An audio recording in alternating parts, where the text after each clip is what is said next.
Sweet mga kameta, Pilipinas, that's it. One win and the sweetest win so far. Ayan, manonood din sana tayo ng Nike FIBA World Cup ako. Yan lang, hindi lang sa Philippine Arena. Ibang arena pa yung pinupuntahan natin. Naghanap pa tayo ng entrance kung may maahabol pa tayo. Mga FIBA games dyan. Mga kameta, congratulations to the Philippines! Nakaisang panalo lang tayo, best win pa. Congrats kay Sir Chot Reyes. Ayan, si Sir Chot. Congratulations to Sir Chot. Talagang that was a way to end this very competitive race in the best way possible. Yan. Tatay left the chat room. Tambak yung kanyang, minamahal. Ayan. Kamusta naman dyan yung mga special envoy? Mga special envoy dyan. Wow, talagang naging parang to. Parang, parang gusto ko na magdagupan bus na magpatakpan. Ibang klase talaga ito si Coach Chot, Si Coach Chot talaga iniwan talagang best win, only win, single win, sweet win, Talaga sa dulo ng walang hanggan, 'di ba? That's it, Pilipinas. Congratulations. Tinambakan. Na-inspire yatang Gilas Pilipinas dito sa West Philippine Sea natin. Nakiki-Philippine Navy, nakiki-Philippine Coast Guard, yan, nakiki-Dagupan Bus, talagang binilisan talaga, tambak. Wow, that's crazy, man. Hindi ko na-expect na 20 points kasi hanggang second half, close na close yung fight Hanggang second half, 1 point lang yung difference, lamang pa sila. Third quarter, feeling ko narinig tayo mga kameta. Feeling ko narinig tayo ni Coach Chot. Narinig tayo ng mga best players natin. Ayan, ginalingan masyado nung third quarter. Tambak talaga, Na-pressure yata nung sinabi ko para sa West Philippines. Meron pa nga nag-comment dyan, sinabi niya, nako, kung sino manalo, kanya na yung West Philippines. Na-stress yata yung mga natin dyan Mga kababayan, this is it. One win. It only takes one win. Sweet. Parang the best talaga yung closing talaga. Pang telenovela itong nangyari sa atin. Talagang masaklap, masakit, marupok. And then just when you thought, ito na, magiging worst ranking tayo, buyaka siya! Buyaka siya! Tambak! Tambak. Ang laki ng tambak natin sa mga mga 10-dash line boys dyan. Na 10-dash line, na 20 points yung 10-dash line. Ayan tayo mga kameta. Ginalingan masyado. Baka, ito na lang sabihin ko sa Gilas Huwag naman masyado. Baka bumawi sila dyan sa yung insyol. Baka ma-share madre tayo dyan pag ginalingan masyado. Ay nako, pag ma-share madre tayo sisisihin ko yung Gilas. Huwag na naman yung 10 points, 15 points, 20 points talaga, tinambakan talaga. Talagang sinobrahan yung para sa bayan. Sinobrahan yung para sa bayan. Coach Chot! The best talaga si Coach Chot para sa bayan talaga. Eto na, I think this was the best ending. Sobrang hindi maganda yung yung middle. Gandang-ganda nung beginning doon sa Dominican Republic. Proud ako sa Pilipinas, guys. Yung games natin sa Dominican Republic, yung games natin sa Italy, proud na proud ako. Kasi guys, isipin nyo, dati tinatambakan tayo ng Italy ng 40 points, 50 points. At least this time, wala pang double digit Mga 8-9 points lang. So, super proud ako. Pero itong panalo natin sa China ng 20 points almost, 19 points ba? Guys, this just proves na dapat nanalo tayo dun sa game ng Angola. Yung Angola talaga dapat tinalo natin. For me, to be fair, Philippines deserve 2 close wins. 2 close losses. Italy and Dominican Republic. Pero at least 2 wins. Angola and China. Pero para sa akin talaga, bumawi talaga. Feeling ko, dun sa South Sudan, nagpahinga na lang siya. Sabi na, ayan mo na yung South Sudan na yan. Kawawa naman sila. First time din nila mag-FIBA World Cup. Pagbigyan, bawi na lang tayo sa Sierra Madre. Ibang klase nangyari. Boom! Coach Chot! Nakabawi si Coach Chot, talagang para sa bayan. Para sa bayan. Para sa bayan. Basta, pag bumawi ang China dyan sa Ayungin Shoal, Sierra Madre, dahil natambakan sila tonight. Oh, di ba? Hindi ko na alam. Oh, alam, wag niyo na sisihin si Coach Chot. Oh, pinagalitan niyo ng pinagalitan ng Coach Chot. Alam mo, ito yung parati ko sinasabi, mga kameta. Ito yung parati ko sinasabi. Ito yung parati ko sinasabi. Yun yung masaklap sa atin. Pagdating sa basketball, napakataas ng standards natin.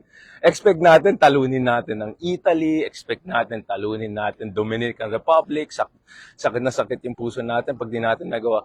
Pagdating sa gobyerno, pagdating sa politika, kahit ano lang yung standard natin, lahat na lang sisisihin kundi except si tatay. Ay hindi, kasalanan ng kabinete yan. Ay hindi, kasalanan yan ni ganito, ni ng Dilawan. Ay hindi, kasalanan yan ng mga ganito. Lahat na lang sinisi.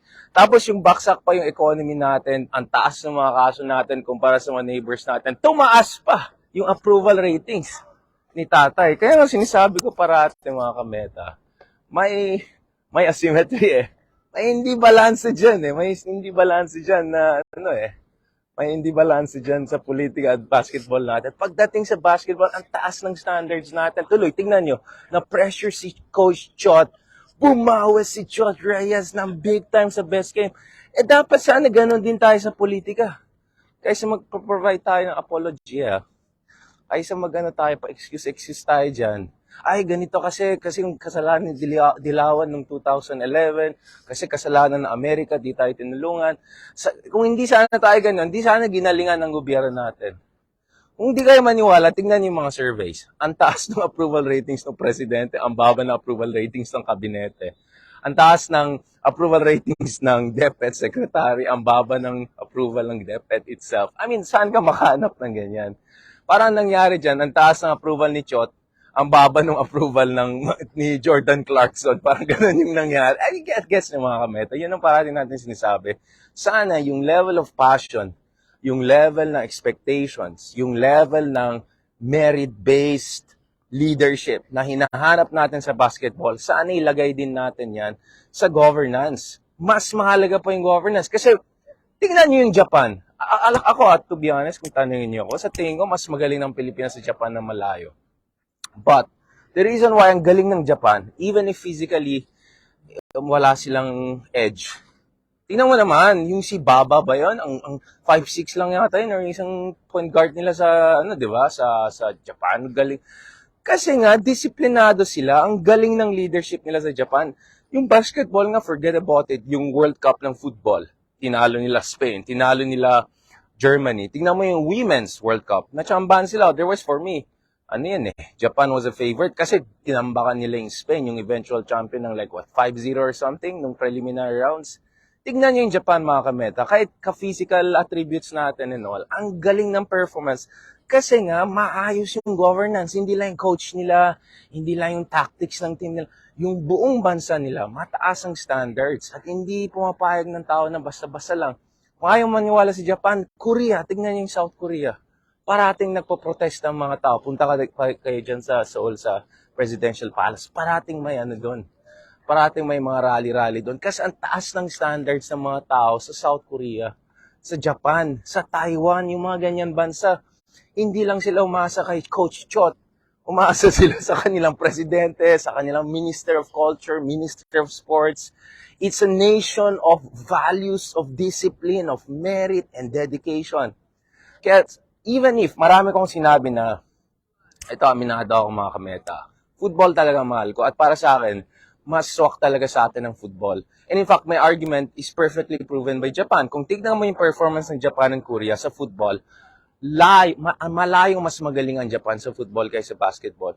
Pero even sa basketball, even if lamang yung ibang countries physically sa kanila, even lamang ang Pilipinas sa kanila physically, mas magandang performance sila kasi yung overall governance sila ang sobrang galing. And hindi magaling yung overall governance dahil galing lang sa langit yung kanilang magagaling na leader. Hindi, dahil ang taas ng expectation. Dahil ang taas ng mobilization. Magalit sa atin yung mga dyan. Gets yun ba? Yun ang sinasabi natin mga kameta. But anyway, huwag na tayong politika.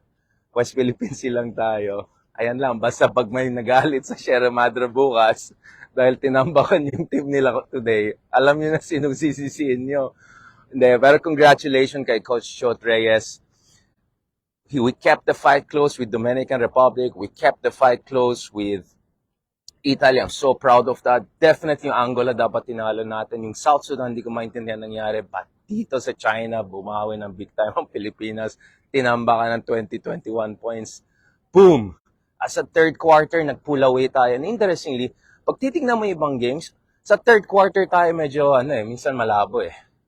Although dun sa Dominican Republic of France, magaling tayong third quarter. So, what I'm saying is that we got the ingredients, mga kameta. Kahit anong sports yan, kahit anong field yan. But kung mataas ang standards natin, kung proactive tayo, if we demand the best constantly, kahit mainis yung mga coach yan, kahit mainis yung mga leadership, they're gonna provide the best. And good, congrats also kay Sir Manny Pangilinan for bringing FIBA World Cup to Philippines, to Indonesia, to Japan, here sa Asia. Because I think medyo masaya naman. I'm very happy dun sa resulta ng FIBA Asia. In spite of all of that, because tinitignan ko na we kept it close with Italy. Chamba yung Italy, yung mga 3 points na, chamba talaga yan, promise. Alam ni Cousin yan. Chamba yan. Dominican Republic, very close fight. Talagang si Mark Anthony lang talaga next level. Otherwise, kaya natin yan eh. Hindi ko maintindihan yung Angola. Yung South Sudan siguro pinagbigyan, pero itong China, bumawi ng big time. Kaya congratulations sa Philippines ay napa-exercise tuloy tayo, napa-excite tayo kay Coach Chot. Ayan, congratulations kay Coach Chot Reyes, kay Manny Pangilinan, dun sa lahat ng mga tao nagdala ng FIBA dito sa Asia. So proud of you. I'm so proud of our team. It's a young team. It has extremely high potential. Kai Soto, si Ramos, Jordan Clarkson, sana he'll continue to play for FIBA. This team, guys, with good leadership, at kung next level tuloy-tuloy si Chot Reyes, hopefully after this game, kung boom, kaya natin yan. Kasi andun tayo nung almost nanalong Pilipinas, yung nag-finals tayo sa FIBA World Cup, nung andun pa si Pinoy, di ba? Anyway, congratulations Pilipinas, congratulations Asia, congratulations Sir Manny Pangilinan, congratulations Sir Chot Reyes. Pasensya na lang kung talagang, syempre ang mga tao pagdating sa basketball, taas ng standards eh. Kung sana ganun din tayo sa politika, di sana kompleto tayo. In the meantime, mga kameta, huwag natin kalimutan yung mga